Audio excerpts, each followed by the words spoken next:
Jim Hawkins is Silver's prisoner. The mutineers are turning on each other, and now they're marching inland, straight for the gold they killed for, but cursed treasure doesn't give itself up easily.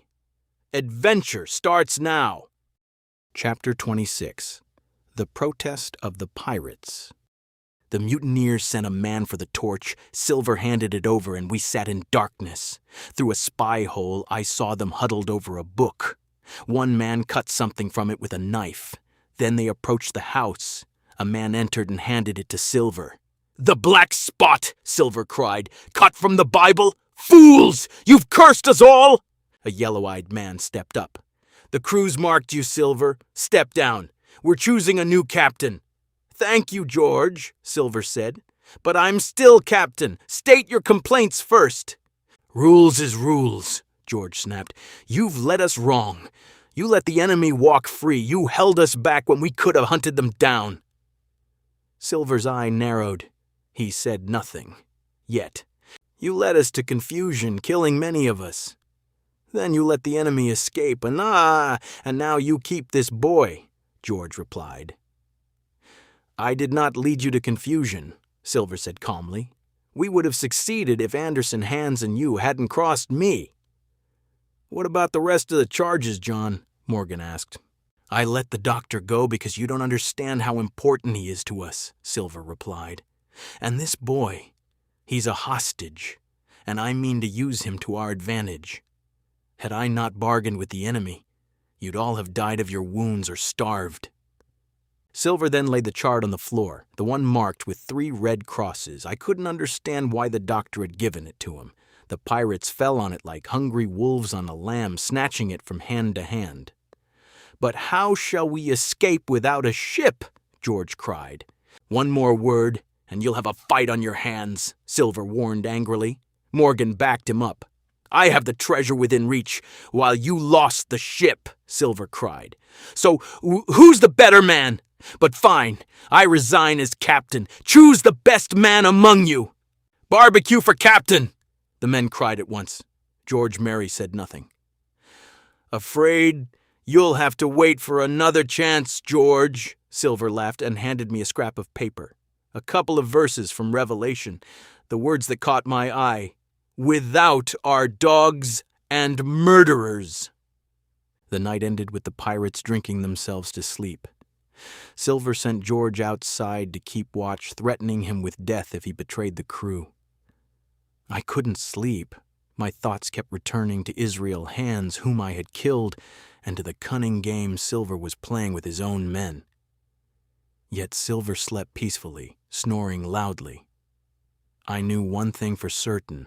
I could never trust Long John Silver. Chapter 27. The Doctor's Visit. The sentry's sudden shout woke me. I felt embarrassed at once, ashamed of my behavior and the trouble I'd landed myself in. I couldn't bear to face the doctor and instead watched through the loophole as he spoke to Silver. "Good morning, Doctor," Silver greeted him. "All your patients are well, but we have a new little stranger for you," Silver said. "Jim?" the doctor asked. "Yes, sir," Silver replied. "Let's see the patients first," the doctor said, and entered. He behaved as if he were their family physician, rather than their enemy. "You're improving," he told one injured pirate, and asked George whether he'd taken his medicine. He advised Dick to rest if he wanted his fever gone. Then he gave them their medicine and said, "I'd like to speak alone with the boy now." "No!" George exclaimed. "Silence!" Silver cried. "I'll fetch the boy while you wait outside the stockade, Doctor." He then asked me to swear I wouldn't betray him. I agreed. The other pirates protested, but Silver threw the map at them and told them they were fools to anger the doctor. "How can you not listen to your captain when he's made a decision?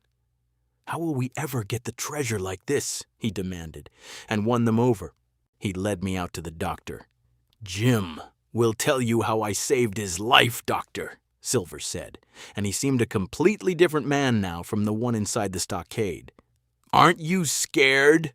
the doctor asked him. "I'm no coward," Silver replied, but I've never seen a man as good and as brave as you, Doctor. I hope you'll try to forget the bad I've done, and remember, he left us alone.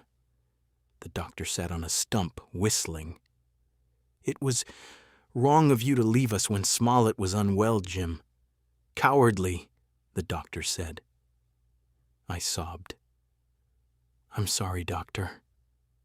I would have died if Silver hadn't saved me, but I don't fear death. He called Silver over. Don't rush for that treasure. Beware the squalls. Why give me the chart then, sir? Silver asked. I can't make sense of it. I can't say more. The secret isn't mine. Save my men first, and I'll save you. You have my word. Keep the boy close, Silver, the doctor said. He shook my hand and left for the woods. Chapter 28. The Treasure Hunt. You saved my life, Jim, and I saved yours, Silver said. You could have escaped with the doctor, but you didn't. I won't forget that. We'll go treasure hunting and save each other again. Silver kept their spirits up, promising they'd find the treasure first, then the ship. None of them suspected him. But I could never trust a man who'd betray his own crew. We set off. Everyone was armed except me. Silver tied a rope to me and led me like a bear. Some carried picks and shovels from the Hispaniola, and others carried food. A tall tree marked the spot on the map, but that was little help since the island had many tall trees. We took the boats to the second river, which ran down through a gap in the spyglass woods, then climbed left to the plateau. Going was slow at first, the ground slippery under heavy vegetation. But we picked up pace on the steep, stony ground above where the air was fresh and clear. Silver and I lagged behind. I had to help him or he'd have fallen. Half a mile on, a pirate screamed in terror. We ran to find a skeleton in old sea clothes hanging from a pine tree. It's a compass, Silver said, inspecting it closely. Pointing to Skeleton Island. Take the reading along the line of bones.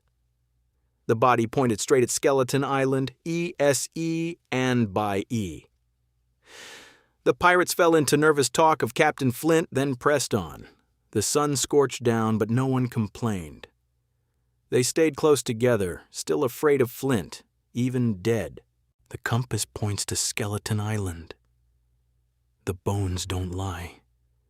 And somewhere close, Flint's gold is waiting to be claimed or to claim its next victim. But treasure this cursed never comes without a price. Loyalties will break, shots will be fired, and not everyone marching up that hill will walk back down. This is it, the final hunt, the final betrayal, the final treasure of Treasure Island. Don't miss the ending. Subscribe now, and stay till the very last coin is counted.